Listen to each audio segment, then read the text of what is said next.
Hello friends, welcome to Mithuntips. இன்றைக்கி நம்ம ஒரு சூப்பரான சாம்பார் பொடி ரெசிபி தான் பார்க்க போகிறோம்.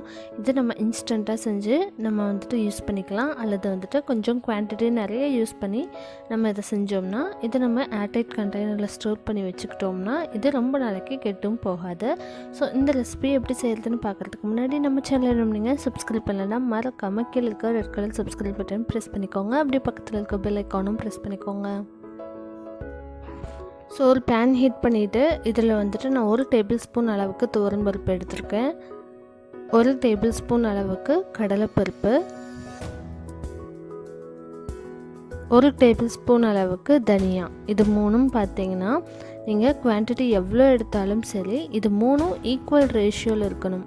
துவரம்பருப்பு, கடலைப்பருப்பு, தனியா இது மூணும் பார்த்தீங்கன்னா ஈக்குவல் ரேஷியோவில் எடுத்துக்கணும். நம்ம இன்றைக்கி பார்த்தீங்கன்னா ஒரு டேபிள் ஸ்பூன் எடுத்திருக்கோம். இப்போது இது கூட 1 டீஸ்பூன் அளவுக்கு மிளகு எடுத்துக்கலாம்,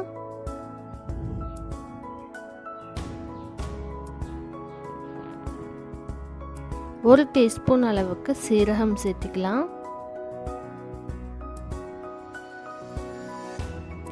1/2 டீஸ்பூன் அளவுக்கு சோம்பு சேர்த்துக்கலாம்,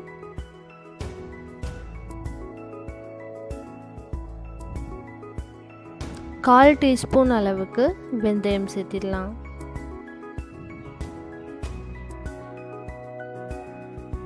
நான் மிளகு சேர்த்திருக்கிறதுனால மிளகாய் கொஞ்சம் கம்மியாக சேர்த்திருக்கிறேன், 4 காய்க்க. நீங்கள் காரத்துக்கு இன்னும் வேணாலும் சேர்த்திக்கலாம். ஒரு கொத்து ஃப்ரெஷ் கருவேப்பிலை சேர்த்திடலாம். இப்போ இது எல்லாத்தையுமே ட்ரை ரோஸ்ட் பண்ணிடலாம். நல்லா செவக்க நல்லா வாசனை வர்ற அளவுக்கு வறுத்துடலாம்.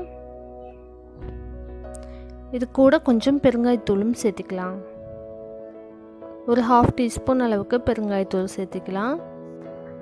இப்போ இது எல்லாத்தையும் மீடியம் ஃப்ளேம்லேயே வச்சுட்டு நல்லா வறுத்துட்டு இதை நம்ம தனியாக எடுத்து ஆற வச்சு பொடி பண்ணி நம்ம ஒரு ஏர்டைட் கண்டெய்னரில் ஸ்டோர் பண்ணிக்கலாம்.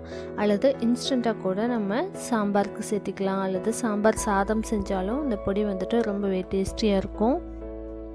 நம்ம எப்போதுமே இந்த மாதிரி பொடிகள் எல்லாம் வீட்டிலையே செய்யும்போது இதனுடைய வாசனையும் சரி டேஸ்ட்டும் சரி ரொம்பவே நல்லாயிருக்கும், ரொம்ப ஹெல்த்தியும் கூட. ஏன்னா நம்ம எந்த விதமான ப்ரிசர்வேட்டிவ்ஸும் இதில் ஆட் பண்ணல, அதனால் இது ரொம்பவே ஹெல்த்தி. ஸோ கண்டிப்பாக இந்த ரெசிபி நீங்கள் ட்ரை பண்ணி பார்த்துட்டு எப்படி வந்துச்சுன்னு சொல்லி கீழே கமெண்ட் பண்ணுங்கள். நம்ம சேனலை சப்ஸ்கிரைப் பண்ணாமல் இருந்தால் மறக்காமல் சப்ஸ்கிரைப் பண்ணிக்கோங்க. தேங்க்ஸ் ஃபார் வாட்சிங்.